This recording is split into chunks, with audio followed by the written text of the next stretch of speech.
పసిడి ప్రియులకు మళ్లీ వరుసగా షాకులు తగులుతున్నాయి. బంగారం ధరలు వరుసగా పెరుగుతుండడం గమనార్హం. ఇటీవల యుద్ధం నేపథ్యంలో క్రూడాయిల్ ధర భారీగా పెరిగిన నేపథ్యంలో బంగారం ధరలు తగ్గుతూ రాగా, ఇప్పుడు యుద్ధంపై ట్రంప్ ప్రకటనతో క్రూడాయిల్ ధరలు క్రమంగా తగ్గుతుండగా బంగారం, వెండి రేట్లు ఎగబాకుతున్నాయి.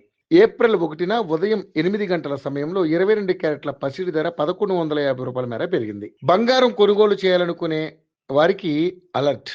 యుద్ధం ప్రారంభమైనప్పటి నుంచి కూడా భారీగా దిగొచ్చిన పసిడి ధరలు క్రమంగా పెరుగుతూ వెళ్తున్నాయి. వరుసగా 4-5 రోజులుగా బంగారం రేట్లు పెరుగుతూనే వచ్చాయి. ఇప్పుడు ఏప్రిల్ 1వ తేదీ కూడా బంగారం రేట్లు ఎగబాకాయి. హైదరాబాద్ నగరంలో 22 క్యారెట్ల పసిడి ధర ఏప్రిల్ 1న ఉదయం వార్త రాసే సమయంలో 8 గంటలకు 1150 మేర పెరిగి 10 గ్రాములకు గాను 1,37,050 రూపాయలకి చేరింది.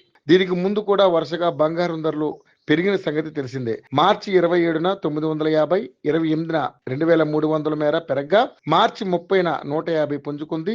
ఇలా 5 రోజుల్లోనే 22 క్యారెట్ల బంగారం రేటు 4,500కు పైగా పెరగడం ఆందోళన కలిగిస్తోంది. హైదరాబాద్ మార్కెట్ లో 22 క్యారెట్ల పుత్తడి ధర చూస్తే ఇప్పుడు 1,250 పెరగడంతో తులం బంగారం ధర 1,49,510కి చేరింది. దీనికి ముందు వరుసగా 170, 2,510 రూపాయలు, 1,030 మేర రేట్లు పెరుగుతూ వచ్చాయి. అయినప్పటికీ ఇంకా ఆల్ టైమ్ గరిష్ట స్థాయిల నుంచి భారీగానే దిగువన ఉన్నాయి. జనవరి 29న 24 క్యారెట్ల పసిడి ధర 10 గ్రాములకు గాను 1,78,850 వద్ద గరిష్టాన్ని తాకింది. సుమారు 30,000 దూరంలో ఉందన్నమాట.